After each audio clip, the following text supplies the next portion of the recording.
Isa po ako nun na auditor po sa church at sa UMYF naman po, naging president po ako at sa UMAYAP naging president at saka treasurer at marami pa po akong katungkulan dun. Nasubukan ko po na magturo sa mga bata at naging aktibo po ako dun sa United Methodist Church. Lumaki po kami bilang miyembro po ng UMC, United Methodist Church. Mula po pagkabata, dun na po kami nagsisimba. Since nag-aaral po kami sa Methodist School, andun na rin po yung mga kaibigan ko. Tuwing linggo po, sama-sama po kami na nakikinig ng mga Sunday schools. Since bata po kami, and ganoon na rin po tuwing summer, nag-a-attend din po kami ng mga vacation church school na actually si mama po yung nagtuturo. Siya po yung teacher namin tuwing summer. May mga panahon po kami na nagfe-fellowship. Marami po kami kasi kami po yung nag-aakay sa mga miyembro po ng UMYF noon. Pumupunta po kami sa mga bahay-bahay. Minsan nga sa isang linggo, 7 beses po kaming nagre-fellowship ng mga UMYF. Nagkakantahan po kami, meron po kaming mga palaro, depende po sa aktibidad. Nung una, ayaw ko po na umalis sa pagiging United Methodist Church. Kasi nga po na nakalakhan ko na rin po sa tagal ng panahon na naging United Methodist Church po ako. Pero sa nakikita ko po sa kanya, yung patuloy na pagbabago sa buhay niya, yung pagsasalita niya, hindi na siya masyadong mataas yung boses kung magsalita, palumanay na po. At saka hindi na po siya umiinom pag umuuwi po noon. Doon ko naisip na gusto ko ring pumasok sa loob ng Iglesia ni Cristo. Never pong pumasok sa isip ko noon na kami po ay mag-iiglesia or ni isa sa pamilya po namin ang maakay, maldodoktrinahan bilang iglesia. Nung una, nung papunta po lang po kami sa kapilya, nandun po yung ko na ayaw ko sana na pumunta doon sa pagdodoktrina o pag-aaral ng salita ng Diyos. Dahil yun nga po, malalim po yung pinag-ugutan ng pananampalataya ko sa United Methodist Church po. Pero dahil sa gusto ko ring malaman at magsuri sa Iglesia ni Cristo, kaya po ako pumayag na pumasok po doon sa pag-aaral ng mga salita ng Diyos. Nung una, napipilitan po si Jules na mag-drive ng motor. Isang drummer po ako noon sa praise and worship namin sa Methodist. And kaming mga drummer po noon is magtatropa po kami, madami po kami. Masaya po siya. Kaya doon po yung iniisip ko noon na paano po pag nag-iglesia ako, wala na pong ganito. Napilit po ako ni mama kasi nga po wala siyang kasama na doktrinahan noon. Ako po yung nag-hatid sa kanya kasi si papa po noon palagi po siyang naka-duty. Nung nakikinig po ako ng mga salita ng Diyos na binahagi sa amin ng isang ministro, nabanggit po niya doon na ang Diyos pala ay iisa, Espiritu. Wala po siyang laman o walang katawan.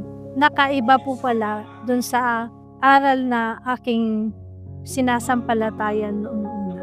Kaya doon po ako nahikayat upang magsuri pa po sa Iglesia ni Cristo. Sabi ko po sa asawa ko noon na, sige, tutuloy ko na yung pagiging Iglesia ni Cristo. At gusto ko na magkasama kami ng aking asawa, pati na rin po ang aming mga anak, upang makapagpatuloy po bilang Iglesia ni Cristo.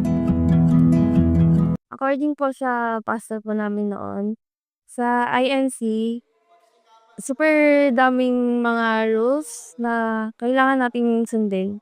Sa Methodist po kasi, tuwing praise and worship po namin, sama-sama po kami kumakanta, sumasayaw. And sa iglesia naman po, ang pagsamba ay solemn which is feeling ko po noon ay boring sa iglesia. Kaya nung mga panahong yun po, feeling ko hindi ko magugustuhan maging kaanib ng iglesia. Bakit pa po kami lilipat ng ibang religion kung andito na po kami sa Methodist. Doon na din po kami lumaki. Doon na din po kinasal ang aking mga magulang. Kaya sabi ko po noon, ayoko nang lumipat.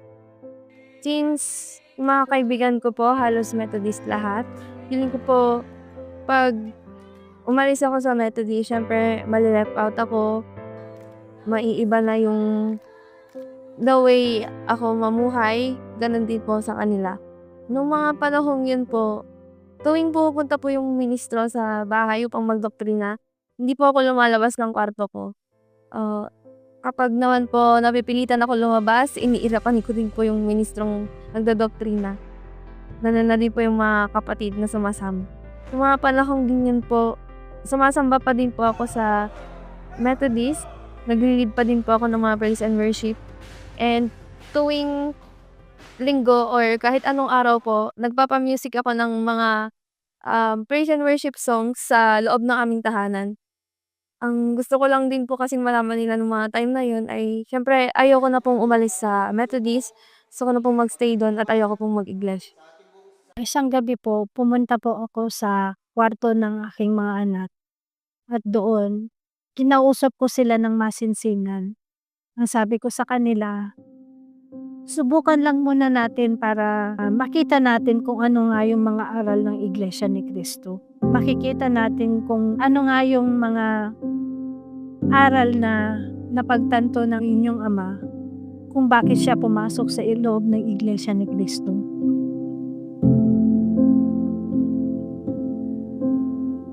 Since si Papa ko po kasi noon, palainom, nagsusugal din po.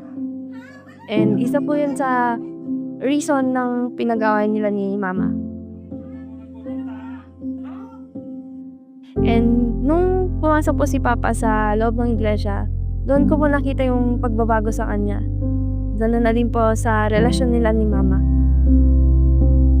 Nagkaroon ng clarity ng pagkakaisa sa relasyon nila. And yun po yung nagpa-convince sa akin para i-try then and para na din po kila Mama. Kasi feeling ko that time, ako po yung nagkakos ng stress sa kanila since hindi ko nga po maiwan yung dati kong religion. Hanggang sa trinay ko pong makinig ng mga aral, doktrina, hanggang sa trinay ko pong sumamba sa iglesia. And nakita ko po nga na solemn po ang pagsamba. And mas naiintindihan ko po yung mga aral na itinuturo po. Nung naintindihan ko po yung mga aral na itinuturo sa iglesia, din ko po na-realize na sa iglesia ni Cristo po, mas mahalagang masunod ang kagustuhan ng ating Panginoon Diyos kaysa po ang ating pansariling kagustuhan. As kabataan po, mas okay ang maging iglesia ni Cristo kasi nga po, sa mga tamang pagtuturo po sa kapilya is doon tayo natuto maging responsable. Madadala po nila yan hanggang pagtanda. Sabay-sabay po kami na nabautismuhan ako at ng aking dalawang anak na si Julia at si Jules po. Sumunod naman po na naihandog ang aming anak na si Diego. Ang malaki pa pong biyaya na pinagkaloob po sa amin ng Ama. Ito pong aming bahay na mula po sa pinagpaguran po ng aking asawa. Sa kabila po ng mga pagsubok sa kanya noon bilang PMP at mula po nang naging Iglesia ni Cristo po kami, naramdaman ko po yung mga maraming biyayang dumating sa buhay namin. Mula po nang naging iglesia po kami, ako po ay nakapasa sa board exam po noon.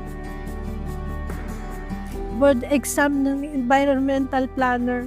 Masasabi ko po na ang lahat ng ito na aming tinatamasa na biyaya na galing sa Diyos dahil na rin po sa aming pananampalataya bilang Iglesia ni Cristo po.